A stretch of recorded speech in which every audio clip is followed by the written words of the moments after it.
మనం ఇంతవరకు రకరకాలైనటువంటి సందర్భాలలో శ్రీకృష్ణ పరమాత్మ అర్జునుడికి ఏ విధమైనటువంటి ఉపదేశం చేశాడో వివరణాత్మకంగా తెలుసుకున్నాం. ఇప్పుడు ఒక్కసారి గుర్తు చేసుకుందాం. ఏం చెప్పుకున్నాము? జ్ఞాన విజ్ఞాన యోగంలో యోగానికి ముందు వ్యోమాం పశ్యతి సర్వత్ర సర్వంచ మయి పశ్యతి తస్యాహం నా ప్రణశ్యామి సర్వంచ సచమే నా ప్రణశ్యతి. నాయందు నీ దృష్టిని నిలిపినట్లయితే, భగవద్ ధ్యానము నీకు అలవడినట్లయితే, నీ శ్రద్ధని నేను గ్రహించి నీ యందు నా దృష్టిని మరల్చగలను. నా దృష్టి సకల జీవములపైన ఏ విధంగా ఉంటుందో నీకు అర్థమవుతుంది అని చెప్పారు. ఇప్పుడు నేను మరి ఎక్కడి నుంచి ఈ సకల జీవరాశుల్ని పరిశీలిస్తూ ఉంటాను? ఇక్కడ ఎక్కడో భూమి మీద మారుమూల ఒక చోట ఉన్నటువంటి నన్ను భగవంతుడు ఎలా చూస్తాడు అనే సందేహం నీకు లేకుండా మరింత వివరంగా నేను చెప్తున్న దాన్ని విని అర్థం చేసుకోవాల్సింది అని మనకి జ్ఞాన విజ్ఞాన యోగంలో స్పష్టంగా చెప్పారు. బీజం మాం సర్వభూతానాం విద్ధి పార్థ, బీజం మాం సర్వభూతానాం విద్ధి పార్థ సనాతనం. బుద్ధి బుద్ధిమతాం అస్మి తేజః తేజస్వినాం అహం. బీజం మాం సర్వభూతానాం విద్ధి పార్థ సనాతనం. బుద్ధి బుద్ధిమతామస్మి తేజః తేజస్వినామహం అని బోధించారు, ప్రకటించారు, స్పష్టంగా తెలియజెప్పారు. ఏమిటి? బీజం మాం సర్వభూతానాం విద్ధి. ఓ పార్థ, అర్జున. అర్జున అంటే అర్జునుడికే కాదు, మనందరికీ కూడా. నేను ఎక్కడున్నానో చెప్తా వినండి. బీజం మాం సర్వభూతానాం విద్ధి, తెలుసుకోవాల్సింది అన్ని జీవరాశులలోనూ బీజ రూపంలో, విత్తనముగా, ఒక సూక్ష్మాతి సూక్ష్మమైన అణు రూపంలో నేనున్నాను. బీజం మాం సర్వభూతానాం, సర్వభూతముల యందు నేనున్నాను. విద్ధి పార్థ సనాతనం. ఇప్పుడు కాదు, సనాతనం, ఎవర్ గ్రీన్.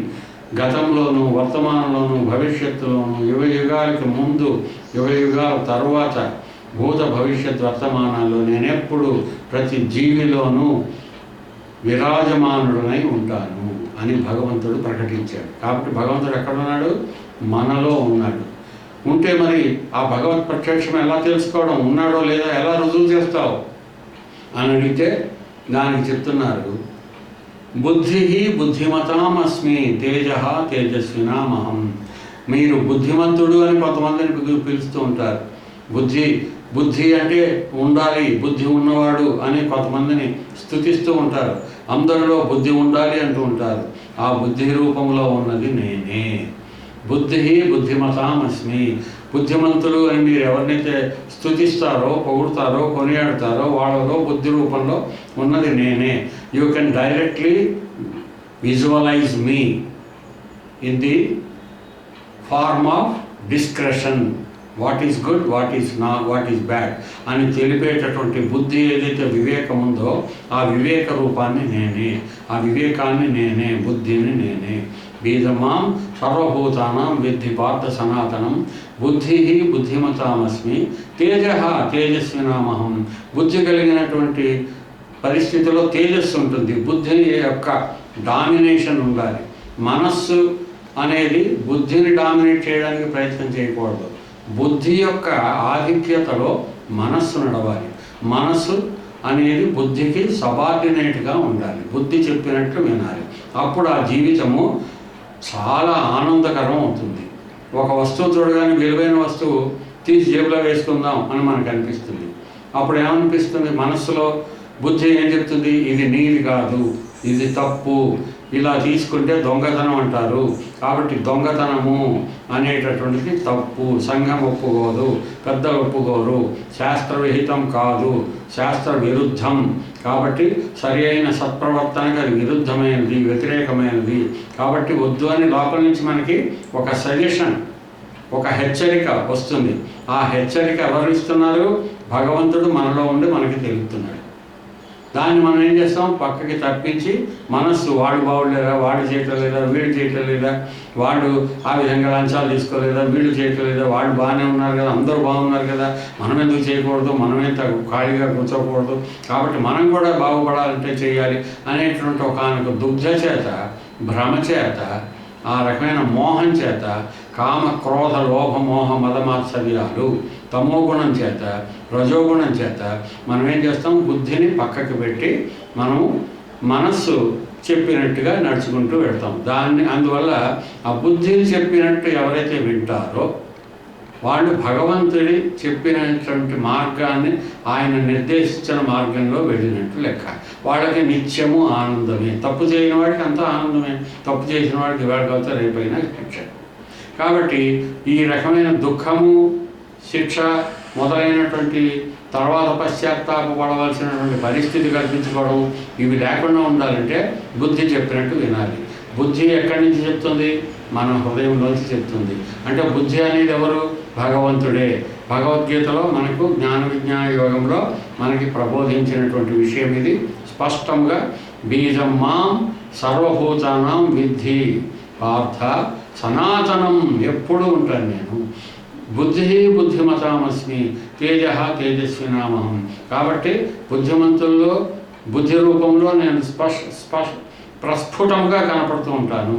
కాబట్టి అందరూ కూడా బుద్ధి అనేది భగవత్ స్వరూపం అని తెలుసుకొని బుద్ధి చెప్పినట్టుగా నడవాలి. కాబట్టి నేను బుద్ధి రూపంలో నీలోనే ఉన్నా. So I am there existing in you only. నేను బుద్ధి రూపంలో విరాజమానుడై ఉన్నాను. ఎక్కడో ఒక స్వర్గంలోనో, ఒక వైకుంఠంలోనో, ఒక కైలాసంలోనో భగవంతుడు ఉన్నాడని తలపడం అనేది భక్తి చేత పెద్దలు మనకిచ్చిన డైరెక్షనే. కానీ పూజ చేయగా, ధ్యానం చేయగా, శ్రద్ధగా భగవంతుడిని స్టడీ చేయగా, అర్థం చేసుకోగా, పరిపూర్ణంగా జీవితంలో ఉన్నటువంటి విశేషాన్ని అవలంబించగా చివరికి మనకు అర్థం అవ్వాల్సిన విషయము భగవంతుడు మనలోనే ఉండి మనని నడిపిస్తున్నాడు. ఆ భగవంతుడు he is the best friend of us. ఆయన మనకు గొప్ప స్నేహితుడు, మనలో ఉండి మంచి దారి చూపిస్తున్నాడు. He is a way board to our peaceful and the happiest life in the world అనేది తెలుసుకోవాలని మనకి భగవంతుడు ప్రస్ఫుటంగా చెప్పాడు. ఇది చాలా ముఖ్యమైనటువంటి శ్లోకం, ఇంపార్టెంట్ శ్లోకం. ప్రతిరోజు దీన్ని గుర్తు చేసుకోవాలి. ప్రతి సంఘటనలోనూ, ప్రతి ప్రేరణలోనూ, ప్రతి అనుభవములోనూ మనము మననం చేసుకోవాల్సిన గొప్ప శ్లోకం బీజం మాం సర్వభూతానాం విద్ధి పార్థ సనాతనం బుద్ధి బుద్ధిమతామస్మి తేజ తేజస్వినాం అహం.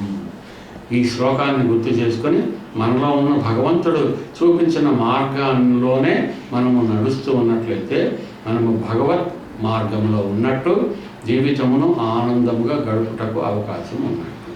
ఈ శ్లోకము జ్ఞాన విజ్ఞాన యోగం. తర్వాత వేరే శ్లోకంలోకి వెళదాం.